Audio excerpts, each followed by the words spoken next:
Okay, so this session today is going to be just setting the stage for the series. It'll be more discussion. Okay. Let me give you the overview.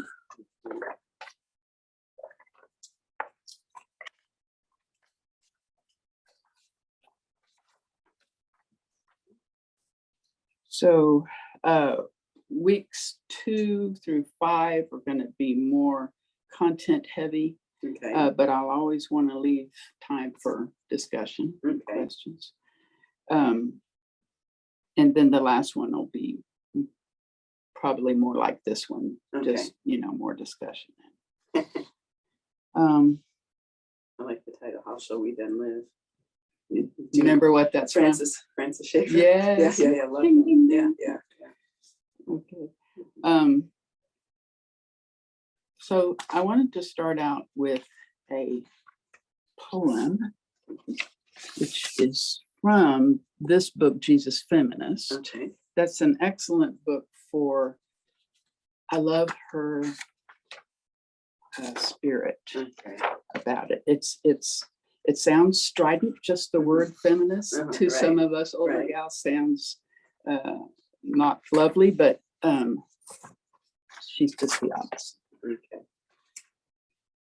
So this is a poem by Idalette McVicker. Okay. So how about if we take turns reading a stanza? Sure. You want to start? Sure.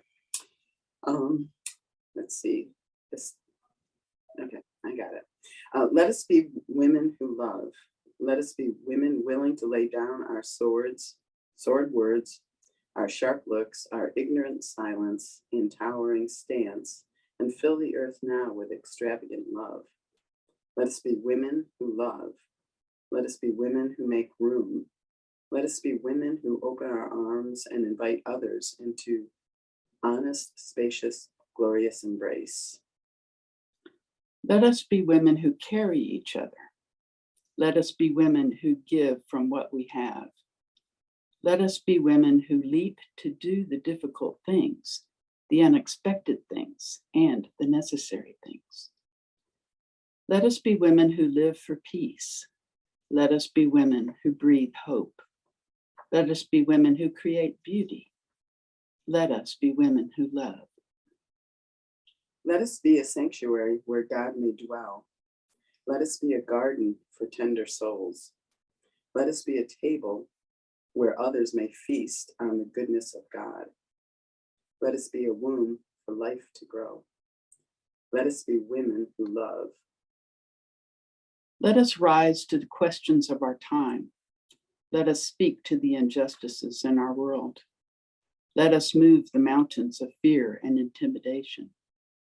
Let us shout down the walls that separate and divide. Let us fill the earth with the fragrance of love. Let us be women who love. Let us listen for those who have been silenced. Let us honor those who have been devalued. Let us say enough with abuse, abandonment, diminishing and hiding.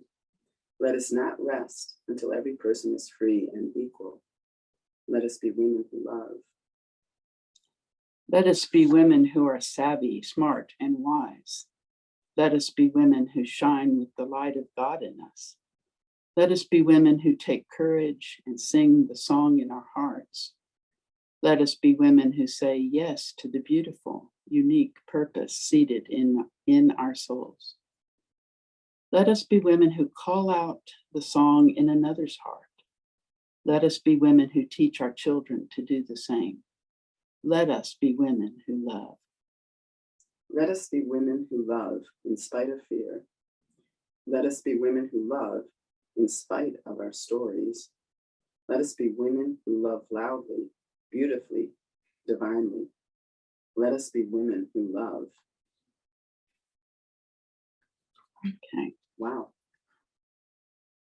In case you're wondering, this book, Jesus Feminist, by Sarah Bessey, the title comes from when she started calling herself a feminist in Christian circles, Okay. people would say, what kind of feminist? Yeah, yeah. And she'd say, oh, you know, a Jesus feminist. Okay. So, That's funny. yeah. Okay. So a lot of what we're going to talk about today is taken from that book. Okay.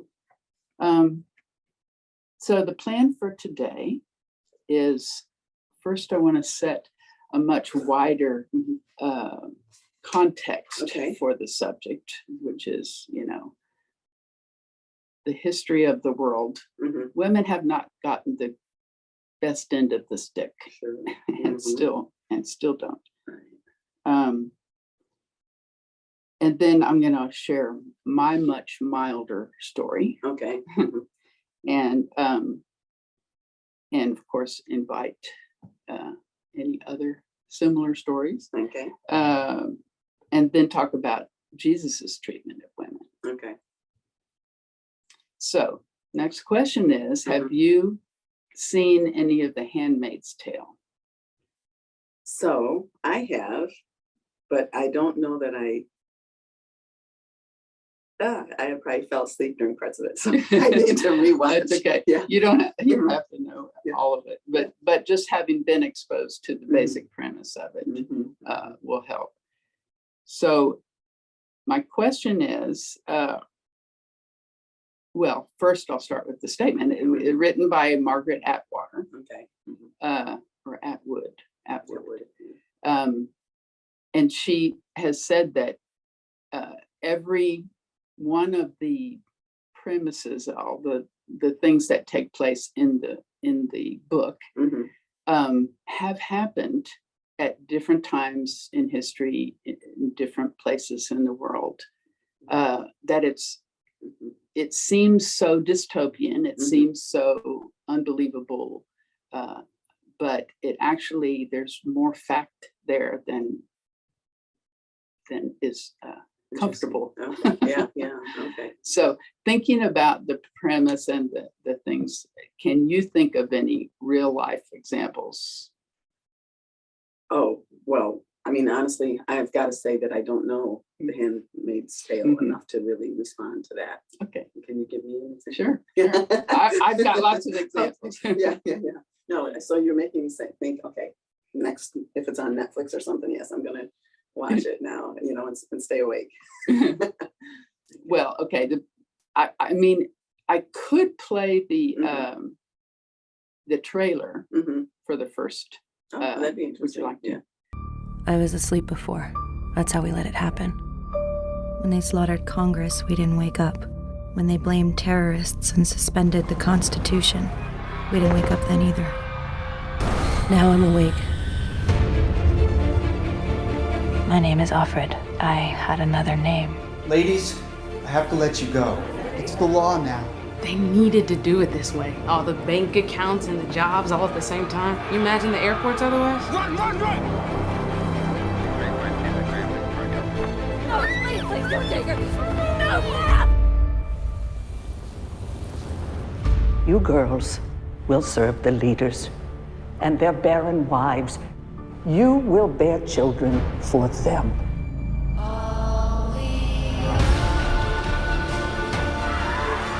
There's an eye in your house. I'll send you to the colonies. You'll be cleaning up toxic waste and then you'll die.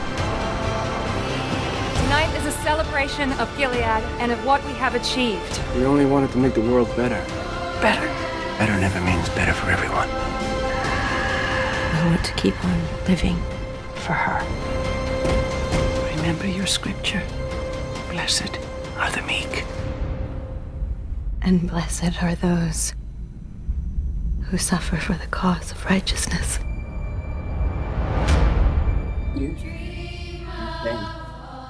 Wow. Okay, so the basic premise is that part of the United States is taken over by this religiously ultra-conservative Okay. group and renamed Gilead. There's apparently some problem with pollution or something that is making most women infertile. Okay. And so it's highly prized if you find women who are fertile. Okay. And so as soon as they take over, all of a sudden they close the borders, they fire all the women from their jobs, they freeze all the bank accounts, and they start clamping down and establishing what their vision of a godly society, which includes, like you saw in the preview, kidnapping fertile women from their families, taking their children away to be raised by the leaders, and training them forcibly to act as surrogates in that weird ceremony you see on the bed. So this first example kind of comes from the Bible. Interesting. Yeah. Okay. I mean, Rachel and Leah and their handmaids. Okay. So, I mean, those handmaids didn't have a choice. Yeah. Yeah, that's true. And the children were claimed by the wives.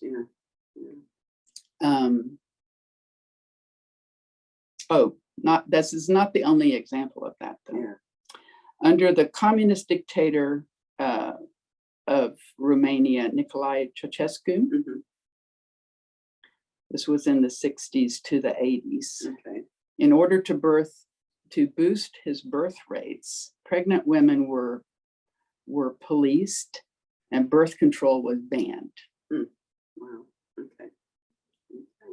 And then, of course, on the other end of the spectrum, China's one-child policy. I had, in our Chinese ministry, there were women that told us that they had to report their periods to their work supervisor. Wow. Yeah. So that if someone got pregnant, they would force them to have an abortion. Wow. So, control of a woman's procreation.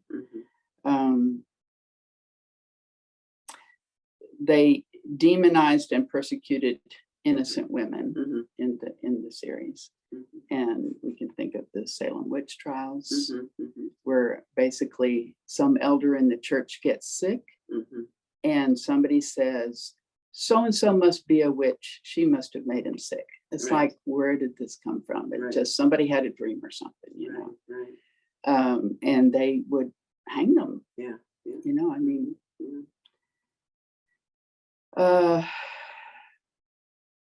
An authoritative society run by an extreme religious right. I mean, I just mentioned the Puritans.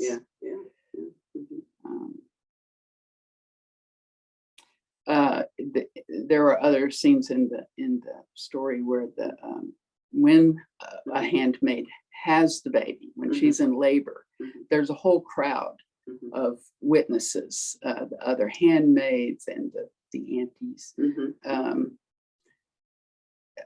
Anyway, so an example of that was that the royals in Europe in the 16 to 1700s, when the queen or whoever would have a baby, there would be a crowd of witnesses in the bedroom there to allay any suspicions of baby swapping. Oh yeah. Wow. Yeah.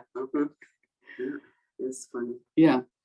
And then, so they mentioned in the preview about, be careful, you'll get sent to the colonies. Yeah. And so basically it was like, if a handmaid is suspected of being any kind of sexual deviant or promiscuous or something, they would send her away to like a labor camp, like a Siberia type situation.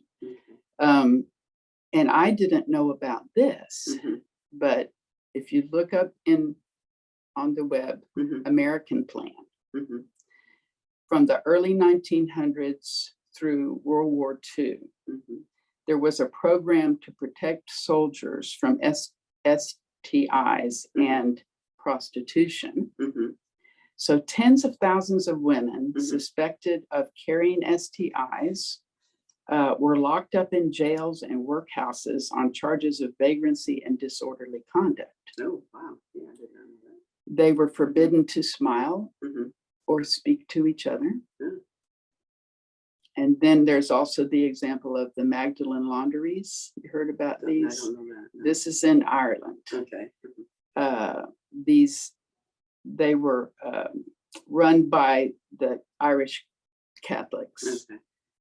in the 18th to late 19th centuries Okay. for fallen women. Okay. So if you got pregnant out of wedlock as a teenager Mhm. or whatever, even if it wasn't your fault, Right. Right. they would send you off to this to a laundry, right? Wow. There were workhouses Okay. for girls. Yeah. Anyway, it was very very oppressive. Yeah. Sure. Yeah. And yet they're in this story, in The Handmaid's Tale, the women find ways to fight back. There are insurgency kind of Yeah. plots and things. Yeah. And that also you can find a lot of examples of that in the American Plan Yeah. places, Okay. that there were women that fought back. And Interesting. public executions, Yeah. of course, that's been prevalent throughout Right. human history and American history. Forced separation of mothers and children. Hitler's Germany, Yeah. they would take blonde children from their incarcerated mothers Mhm. at birth and give them to German families. In Argentina in the 70s, and also the US, Canada, and Australia from the 50s to the 70s, Mhm. forced adoptions of babies born to Indigenous women Mhm. or unwed mothers. Mhm. Mhm.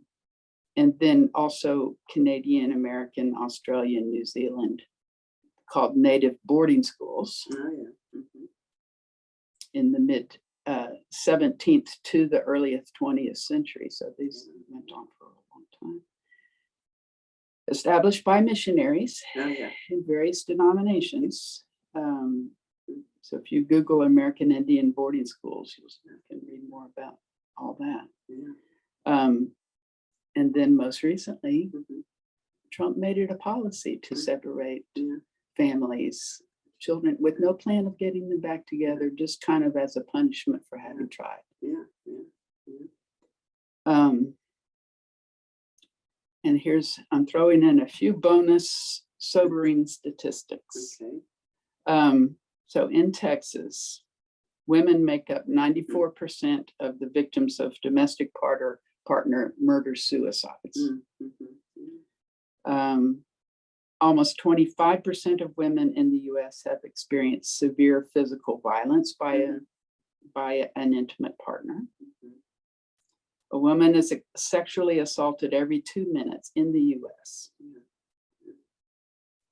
When women are murdered, 40% of the time the perpetrators are their husbands or boyfriends. To compare, less than 7% of murdered men die at the hands of their girlfriend or spouse. Yeah. So women really, the oppression of women is not just in our heads. Right. Right. No. Yeah. One of the novels that we read was called Radium Girls. Yeah. Did you ever hear of that? That was here in the U.S. Late 1800s, early, 1900s up until about World War II, where the girls, I consider this a sacrifice. They were having to create dials like for the machinery and airplanes and things like that were used in the wars, and the clocks and things like that, so that everybody could agree on times of when they would invade or would bomb or what have you. And they used actual radium, and they were trained. They had to, paint thin numbers on these dials, and they were trained to dip it in the radium and spin it in your mouth, like you would a paintbrush, when you were a kid, and then paint it on. And these girls were literally just sacrificed. I mean, they knew it was wrong. They ended up getting sick, disease. I mean, they would go home from the factories glowing. They would like go into their closet and it would be dark and you could see this green dust, just glowing off them and through them. And many of them died. But eventually they did start fighting this and trying to get from these, there were two corporations, American corporations, empowered by men and all that sort of stuff. And it took generations for them to again hear and get results over the sacrifice that they did, and trying to say, hey, this is not good stuff. Because initially they were told, oh, it won't hurt you. It's good for you. It's good for you. It will help your health. It'll make you glow more, and shine more and all this sort of stuff. So that's another, and that's corporate America coming down on, the women. So yeah, they're expendable. Yeah, expendable. Yeah. So it even spread to their families because they'd come home and the radium would, so many of their children ended up getting cancers of different types and their husbands and things like that. So I mean, they would be disfigured because of cancers growing in them, and not just in their mouths. I mean, in various parts of the body, but especially, I mean, facial for sure, but and again, just plain old death. So yeah. And the men walking by and seeing them do that, they say, ignoring that there were warnings and just saying, it's not that, you've got to be doing something at home, blaming the victim, something. So yeah. So. Okay, well, let me tell you how I came to be doing this. Okay. It was back in January.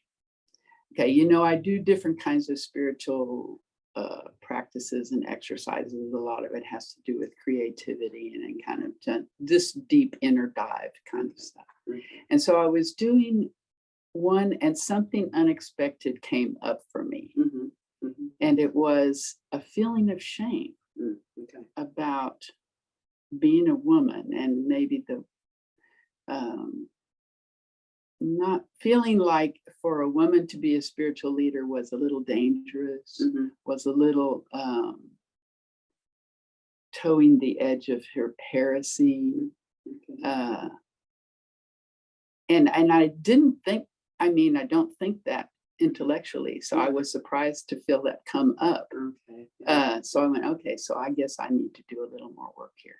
And one of the things was that I didn't know what to do with all those scriptures.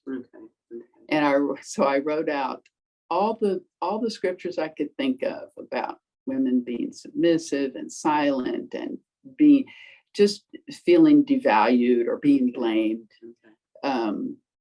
And I just typed them all up and then I sent a long email first to Kelly because I knew she had already thought through a lot of this stuff. And then it's kept bothering me, and I did another email and looped in Reagan to that one. And so both Kelly and Reagan started shooting me all these book recommendations here. Okay. Which, by the way, let me just go ahead and show what I've got here. Here's your feminist. Yeah. Okay, so that's Jesus Feminist by Sarah Bessey.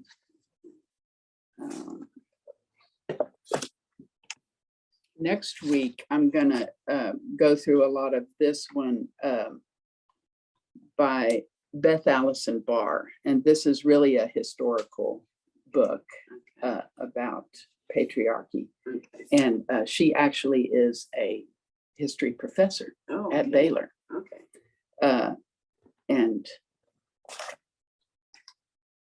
then this one, Blue Parakeet, Scott McKnight. This is about biblical interpretation, hermeneutics.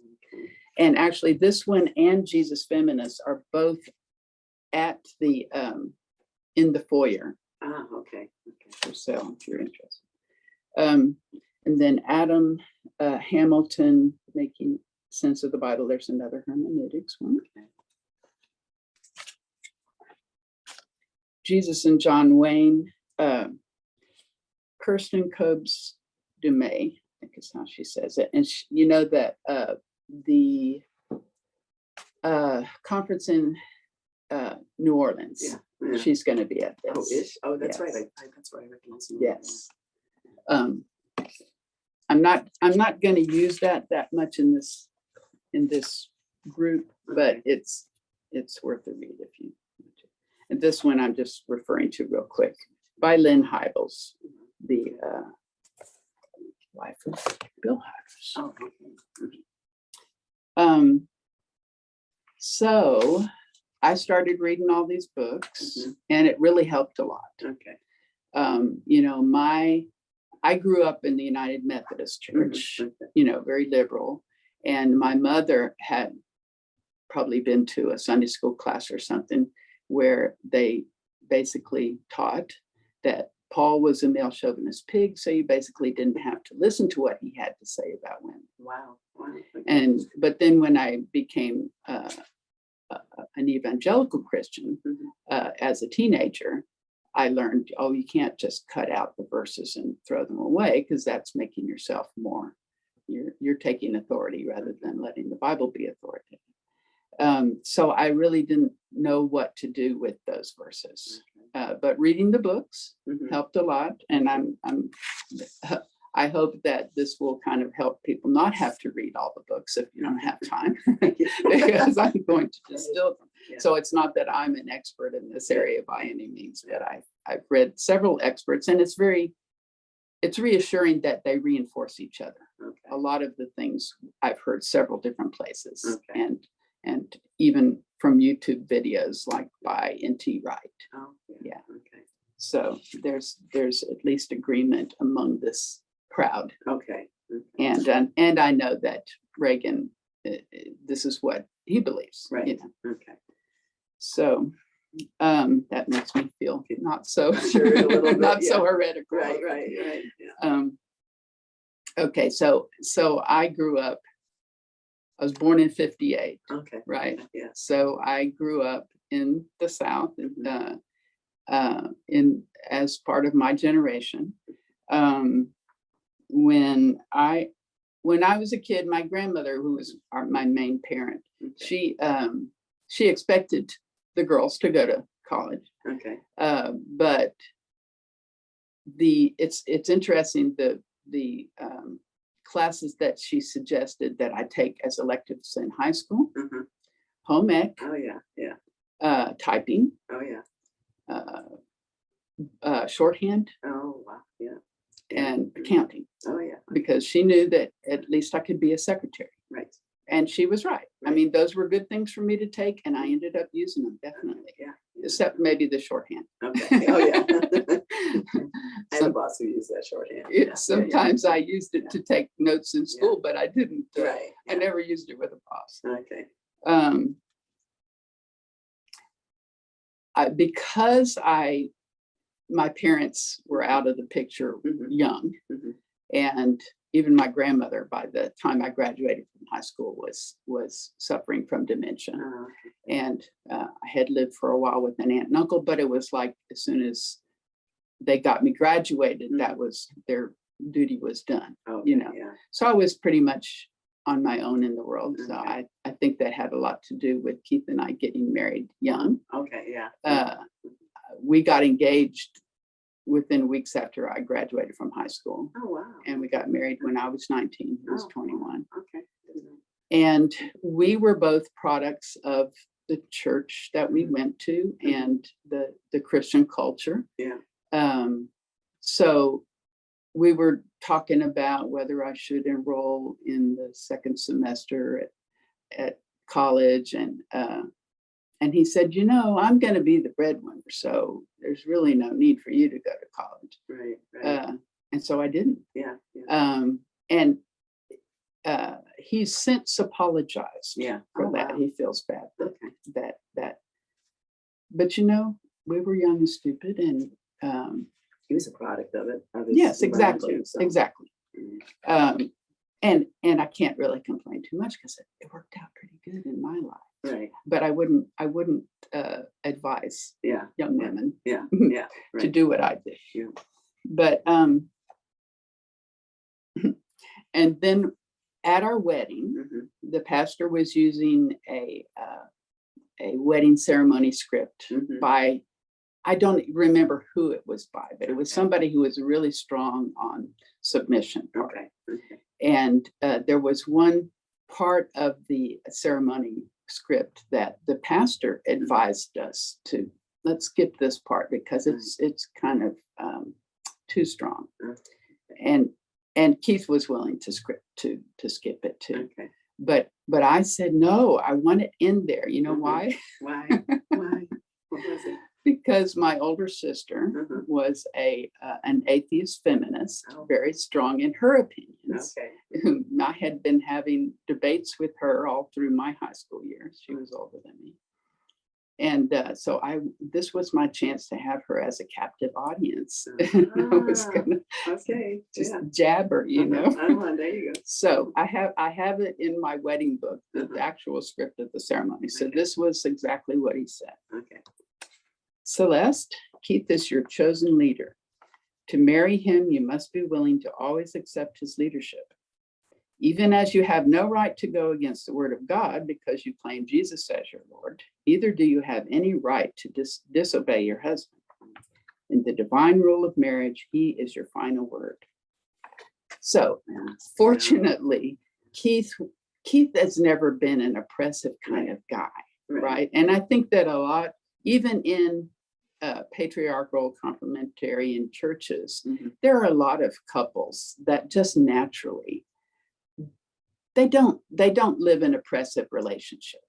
Right. If you really actually love and respect each other, then, you know, being like Jesus is not an oppressive, hierarchical kind of way to live. But that was our mental construct. That was our, you know, what we were.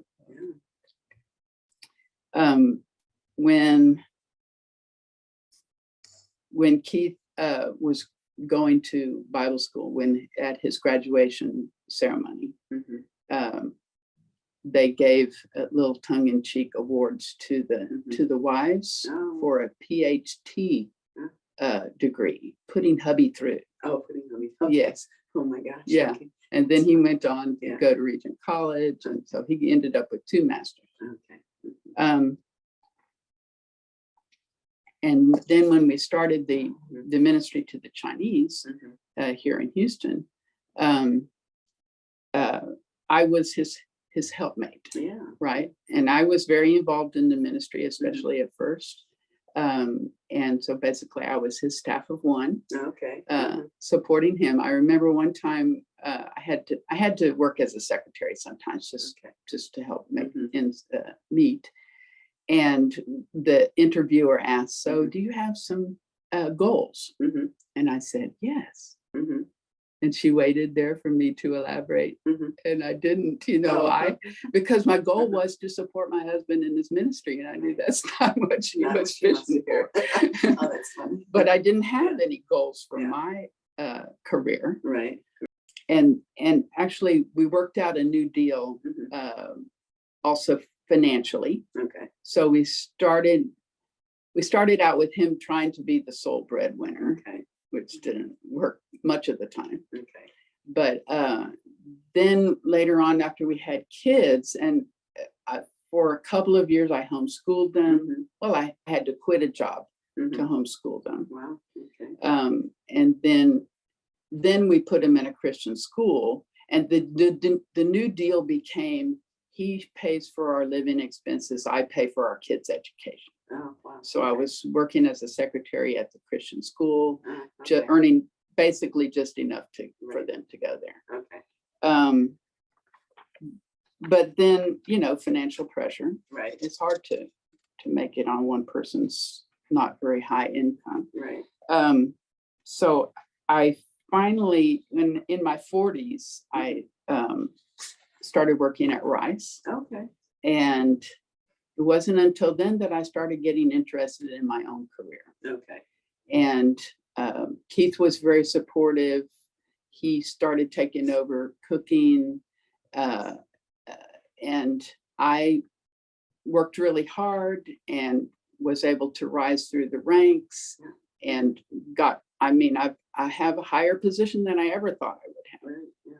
But and in a way, it was still the New Deal because our kids went to college Right. off Of you. my Oh, that's tuition fun. Yeah. benefit. Yeah. So we had to, you know, in a long marriage, you're always going to be renegotiating Right. and evolving. Right. And we have, thankfully, we really have. Yeah. And things are good. Okay. But we have to renegotiate, deconstruct, and let Yeah. go of old paradigms that really didn't work like they were, Right. you know, promised. Right. Right. Well, this is part of Yeah. what creates the dissonance for us. Yeah. Yeah. We live in a society Yeah. where women are bosses and Right. women have high responsibility. Right. I mean, I myself Yeah. supervise people, help people get hired, and so there's a disconnect when if we still are. There's one set of rules Yeah. for out in the world, Yeah. and the different set of rules in the home or in Yeah. the church. Yeah. Yeah. And the book Jesus and John Wayne, I mean, that book shows how extreme it has gotten. Yeah. I have not experienced church as extreme as what is Okay. described in that book. Okay. They're not only objecting to the Jesus with the long flowy brown hair Uh-huh. with delicate hands. Oh yeah. They want him to be, you know, a big, Well, yeah. strong carpenter, Oh yeah. right? Yeah. But they have made him even more than that into like a Rambo figure. Oh yeah. Like, oh, Jesus was badass, you Yeah, know, yeah. he was a rebel, and you know, anyway, but yeah, and just the tying guns and violence and aggressiveness, Yeah. the testosterone Yeah. being the only way that God manifests Right. himself. Right. Well, yeah. Yeah. Yeah. So, but let's go back to Jesus. Yeah. Okay. Jesus is always the center, and what he reveals, he's revealing God. Mm-hmm. Mm-hmm. So, so like, how did he treat women? Yeah. Yeah. So, just thinking through your own knowledge of the Gospels, Mm-hmm. what were some examples of how Jesus treated women? Yeah. Yeah. Wow. I mean, I think he had them with them. He didn't turn them away. He, you know, he was compassionate. Gave them what they needed at the well. It's like, you know, all these things. And so, I mean, in that sense, yes, we've always heard, yes, he broke societal norms when it comes to his treatment of women. Yeah. He, you know, he's given his mother to Peter or whatever. Was it Peter? Yeah, whatever. John, thank you. And so, yeah, I mean, that whole thing of, you know, look out for it, because in that society, you know, it might not be good to not have a male son, you know, male family member, right? And so all that sort of stuff. So, yeah, so to me, I mean, I think it seems to me he wanted them equally. You know, the problem is that you don't see it beyond his life to that extent. You see it mentioned a little bit, you know, in the Bible with different leaders of the church, but not very much. You know, early on, pretty quickly. Right. Yeah. But we will discuss later on about how the church has actually minimized what few women are mentioned in the New Testament as leaders in the church. And even in one case, changed the gender of one of them. Oh, that's interesting. Who I did not was know that. apostle, outstanding among the apostles, is what Paul said about it. Wow. But anyway, he went beyond being kind to women and treating them like real people. Yeah. But he actually was upending the norms, like even speaking to the woman at the well, Right. accepting her even though he knew her marital and, you know, history and present situation. Yeah. He with his mother, Mhm. she prodded him to do his first miracle. Yeah. And he And he listened. and he Yeah, he did. acquiesced, Yeah, even yeah. despite his Yeah. initial qualms. Yeah. Yes. Yeah, well, anyway, there are some Yeah. good things that good to some of hear our that. theologians Yeah. friends say, Yeah. Yeah. and we'll get to that later on. Yeah. But anyway, Jesus Mhm. is our model, Yes. Yes. and we see that he never treated women as second-class citizens. Right. Yeah. In fact, like with Mary of Bethany sitting at his feet, Yeah. she was in the position of a disciple, Um, sitting there you and don't hear learning. that. You don't hear that. Right, kind of story. learning No. like any of the Right. other disciples, because Right. there was more than just 12. Yeah. Yeah. There was Oh, yeah. like he sent out the 70, Yeah. so there Yeah. were women among those. Yeah. Yeah. Yeah. So anyway, Wow, we wow. will come back and talk about that. Okay. But Mhm. I am not about anger. Yeah. Yeah. Okay. I'm not angry at anybody. Yeah. Although there are times for anger, Right. righteous anger. Right. But I love men. Yeah. Oh yeah. Yeah. Yeah. Yeah. And Yeah. yeah, I just want to get all this stuff straight in my own head Right. and live into what we are already living into in this church. Right. Right. Right. Yeah. Yeah. So No, that's that's my good. heart. That's totally